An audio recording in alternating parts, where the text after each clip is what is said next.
మహాగణాధిపతయే నమః. ఓం గురుభ్యో నమః. ఓం శ్రీమాత్రే నమః. పరమేశ్వర స్వరూపమైనటువంటి జ్యోతిష, వాస్తు మరియు ఇతర అనేకమైనటువంటి శాస్త్రములను మనకు అందించినటువంటి మహర్షులకి నమస్కారం. హయగ్రీవ హయగ్రీవ హయగ్రీవేతియో వదేత్తస్య నిస్సరతే వాణి జహ్నుకన్యా ప్రవాహవత్. అరుణాం కరుణాతరంగితాక్షీం ధృతపాశాంకుశపుష్పబాణచాపాం అనిమాదిభిరావృతాం మయూకైః అహమిత్యేవ విభావయే భవానీం. శ్రీమాత్రే నమః. ప్రేక్షకులకి లలితాంబిక అమ్మవారి యొక్క అనుగ్రహం పరిపూర్ణంగా కలగాలని మనస్ఫూర్తిగా కోరుకుంటూ మనం ఈరోజు చెప్పుకోబోయే టాపిక్ ఏమిటంటే, మీరు పుట్టిన లగ్నం ఏమిటి? 12 లగ్నాలు ఉంటాయిగా, 12 రాసులాగే లగ్నం తెలియని వారు రాశి నుంచి చూసుకోవచ్చు.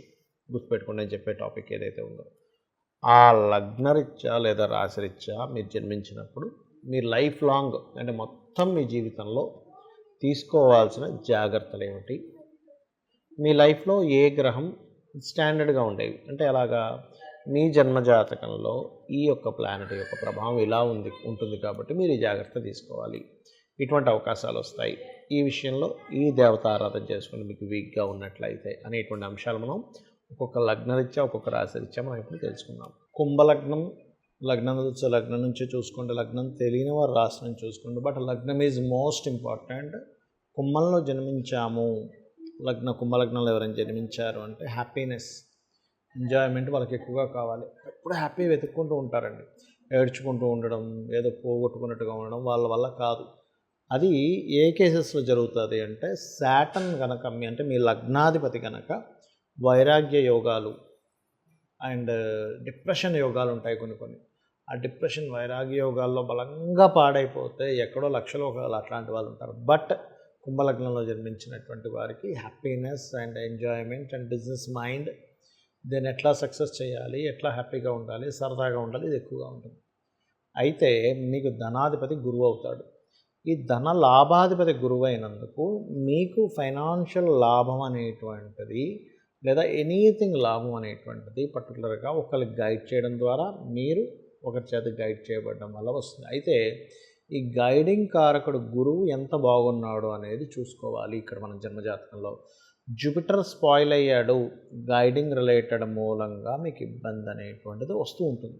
స్పాయిల్ అవ్వలేదు, ఇంకా దాంట్లోనే మీరు టాప్ పొజిషన్లోకి వెళ్ళిపోవచ్చు. అంటే schools, colleges, training centres, consultancies, auditing, ఇట్లాంటివన్నీ కూడా చేసుకోవచ్చు. అయితే ఇక్కడ మీకు మెయిన్గా ఉండేటువంటి అంటే ప్రతి లగ్నం వాళ్ళకి ఇలా అవ్వాలని రూల్ లేదు. బట్ ఏంటంటే ఇక్కడ 10th లార్డ్షిప్కి 3rd లార్డ్షిప్ వస్తుంది. అందుకని సహజంగానే శని లగ్నాధిపతి 10th లార్డ్ కుజుడు, అంటే శని కుజులు లగ్న అండ్ 10th లార్డ్షిప్ ఫ్రెండ్స్ కారకడ కాబట్టి 3rd లార్డ్షిప్ కూడా రావడం వల్ల సర్వసాధారణంగా కెరియర్ రిలేటెడ్ సంబంధించిన విషయంలో ఇబ్బంది వస్తూ ఉంటుంది. అందుకని నేనేమంటానంటే, కుంభలగ్నంలో మీరు జన్మించారు, జాబ్ చేయడం కాదు, జాబ్ చేయడం ద్వారా మీరు ఎదగలేరు. మీరు ఏదైనా సరే మీ యొక్క మెర్క్యూరీ ఎంత స్ట్రెంత్గా ఉన్నాడో చూసుకొని, మీ ప్లానటరీ పొజిషన్స్ ఎంత స్ట్రెంత్గా ఉన్నాయో చూసుకొని, దాన్ని బట్టి మీరు ప్లానింగ్ చేసుకోండి, దాన్ని బట్టి మీరు చెక్ చేసుకోండి. మీకు స్ట్రెంత్గా లేదు, మీరు జాబ్లోకి వెళ్ళడం, జాబ్ కోసం వెతుక్కోవడం, జాబ్ కోసమే తిరగడం, అవన్నీ టైం వేస్ట్. ప్లానెడ్గా మీకు బుధుడు బాగున్నాడు, హ్యాపీగా మీరు సెల్ఫ్గా తయారు చేసుకొని మీరు ఇంకో 10 మందికి జాబ్స్ ఇవ్వచ్చు, 100 మందికి ఇవ్వచ్చు, 1000 మందికి ఇవ్వచ్చు, లక్షల జనాలకి మీరు జాబ్స్ ఇచ్చే పొజిషన్లోకి వెళ్ళగలుగుతారు. పర్ఫెక్ట్గా కనుక మీరు ఈ కెరియర్ విషయంలో ఒక బిజినెస్ పాయింట్ ఆఫ్ వ్యూలో కనుక వెళ్ళగలుగుతాయి. కొంతమంది అంటారు, ఏమంటే నాకు బిజినెస్ మైండ్ కాదు నాది, ఏదో జాబ్ చేసుకోవాలనిపిస్తుంది అంటే, నేను ఒకటే చెప్తాను, మీరు నరసింహస్వామి కానీ సుబ్రహ్మణ్యేశ్వర స్వామిని కానీ స్కందుడిని ఉపాసన చేయండి, అప్పుడు మీకు ఆటోమేటిక్గా బాగుంటుంది. అదేవిధంగా మీకు ఏదైనా ఇప్పుడు చదువు వల్లే మీకు మెయిన్గా ఒక భాగ్యం రావడం కానీ. అయితే ఇక్కడ ఏంటంటే ఈ కుంభలగ్నంలో జన్మించిన వాళ్ళు పర్టికులర్గా ఏమవుతుంటుందంటే, శుక్రుడికి 9th లార్డ్షిప్ వస్తుంది. అంటే శుక్రుడికి 4 and 9th లార్డ్షిప్ వస్తుంది. ఎప్పుడైతే 4 and 9th లార్డ్షిప్ వస్తుందో పర్టికులర్గా ఏమవుతుంటుందంటే, శుక్రుడు బాగున్నాడు అనుకోండి, మీకు ఉదాహరణకి తల్లి ద్వారా బాగుంటుంది, శుక్రుడు పాడయ్యాడు. సమ్టైమ్స్ ఏమవుతుందంటే, శుక్రుడు బాగున్నట్టే కనిపిస్తాడు కానీ ఆ శుక్రుడున్న రాస్యాధిపతి పాడవుతాడు. అప్పుడు కొంతకాలం బాగుండడం తల్లితోని, దాని తర్వాత ఇబ్బంది పడడం, ఇట్లాంటివన్నీ జరుగుతుంటాయి. ఎందుకంటే కుంభలగ్నానికి శుక్రుడు బాధకుడు, ఒక్కొక్క లగ్నానికి ఒక్కొక్కరు బాధకుడుగా మారుతూ ఉంటుంది. ఇది మెయిన్గా గుర్తుపెట్టుకోవాలి.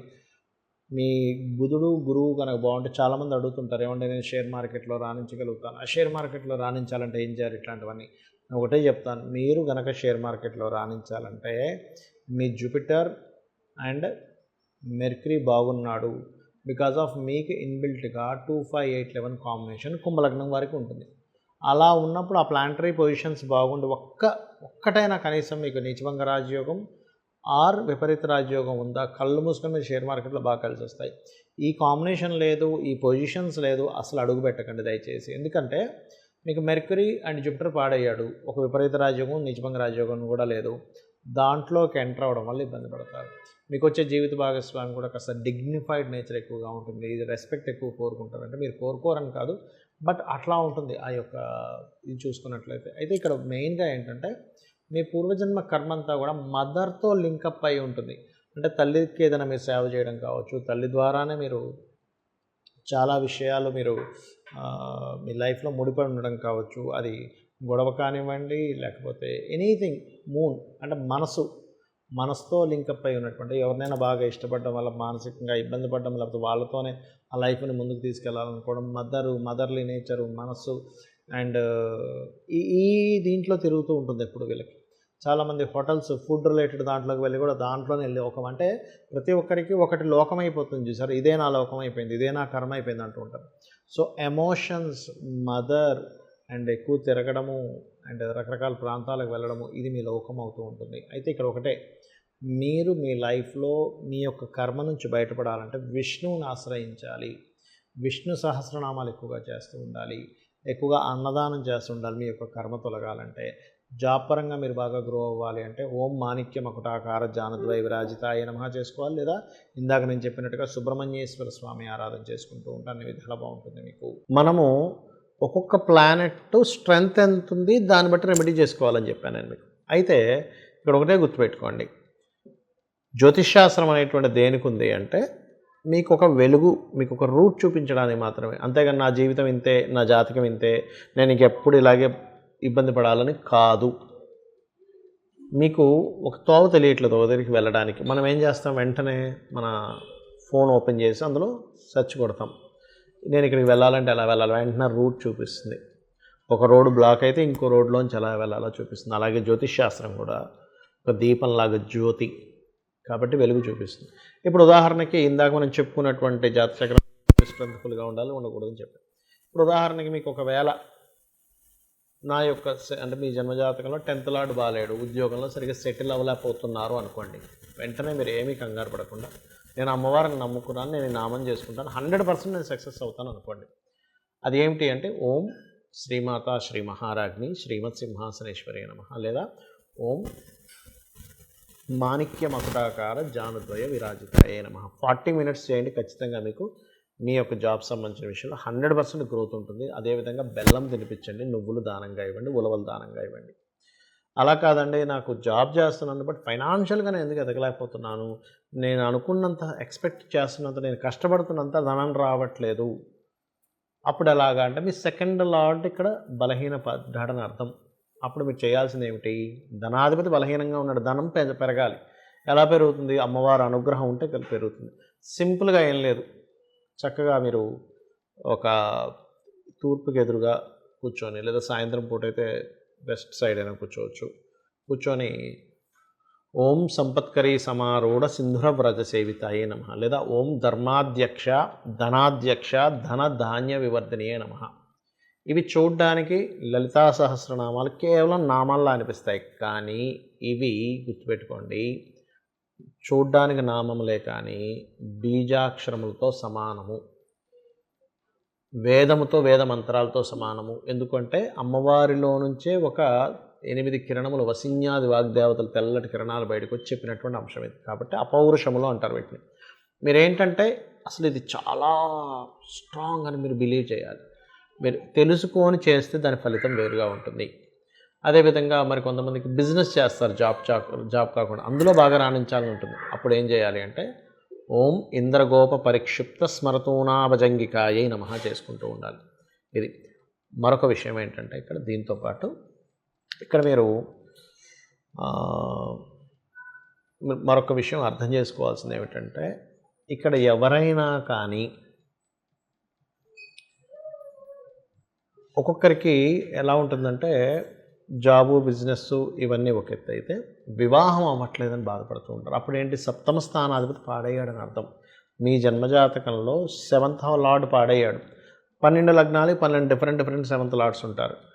ఆ సప్తమాధిపతి ఏ గ్రహాల చేత పాడయ్యాడు, అందుకది పని చేయట్లేదు. అంటే ఏమిటి, సింపుల్ ఎగ్జాంపుల్ ఇప్పుడు చెప్తాను చూడండి. ఒక చిన్న ఎగ్జాంపుల్తో చెప్తాను. ఒక వెహికల్ ఉంది, బ్రేక్ కొడుతుంటే బ్రేక్ అవ్వట్లేదు, లేదా యాక్సిలేటర్ రైజ్ చేస్తుంటే అవ్వట్లేదు. అంటే కారణం ఏంటి, దానికి సంబంధించిన లింక్ ఏదైతే వైర్ ఉందో అది తెగిపోయింది. సింపుల్, అంతే కదా. మనం ఏం చేస్తాం, దాన్ని రిపేర్ దగ్గర తీసుకెళ్ళి దాన్ని రిపేర్ చేసుకుంటాం. అంతేగాని కారు వదిలేయడం కదా, కారు వదిలేయం కదా, నా జీవితం ఇంతే అనుకోం కదా. బ్రేక్ పడకపోతే నా కారు ఇంతే అని కారు వదిలేయం, లేకపోతే మనం విరక్తితో వెళ్ళిపోం. సింపుల్గా ఆ బ్రేక్ ఎందుకు పడట్లేదో తెలుసుకుని దాన్ని రిపేర్ ఎలా చేసుకుంటామో. మీకు 7th లార్డ్ ఎవరైతే అయ్యారో ఆయన బలహీనంగా ఉన్నాడు. కాబట్టి లలితా సహస్రనామాల్లో ఓం కామేశ బద్ధ మాంగళ్య సూత్రశోభిత కందరాయ నమః అని అనుకుంటున్నట్లయితే, మీ సప్తమ స్థానాధిపతి ఎందుకు వీక్ అయ్యాడంటే పూర్వజన్మల్లో తెలుసో తెలియకో మనం కొన్ని దోషాలు చేసి ఉంటాం జీవిత భాగస్వామి విషయంలో. కాబట్టి ఈ రకంగా ఉంటుంది. అదేవిధంగా వివాహం అయింది కానీ మాకు ఇబ్బంది ఉందండి, ఓం శివ కామేశ్వర అంకస్త శివ స్వాధీన వల్లభాయ నమః. ఇంకొంతమంది జాతకాల్లో కొన్ని విచిత్రాలు జరుగుతుంటాయి. ఎలా అంటే, నేనేం చేసినా తప్పు పడుతున్నారండి అంటూ ఉంటారు. ఇక్కడ 2 రకాలు. సొసైటీ నేనేం చేసినా ఏం మాట్లాడిన ఇబ్బంది పడుతుంది అన్నప్పుడు ఓం కర్పూర వీటికి ఆమోద సమాకర్ష దిగంతరాయ నమః చేసుకోవాలి. అలా కాదండి, మా భార్యాభర్తల మధ్య విషయంలో మాకు తెలియకుండానే మిస్అండర్స్టాండింగ్స్ వస్తున్నాయి అని అనుకున్నప్పుడు ఏంటంటే, పర్టికులర్గా మీరు లలితా సహస్రనామాల్లో ఒక నామం ఉంటుంది. అదేమిటి అంటే, ఇందులో 2 విషయాలు. ఒకటి, ప్రతి విషయము ఏదో ఒక లిటిగేషన్గా ఏర్పడుతుంది అన్నప్పుడు ఓం కామేశ్వర ముఖాలోప కల్పిత శ్రీ గణేశ్వర చేసుకోండి. చేసుకున్నట్టయితే ఖచ్చితంగా బాగుంటుంది. అలా కాకుండా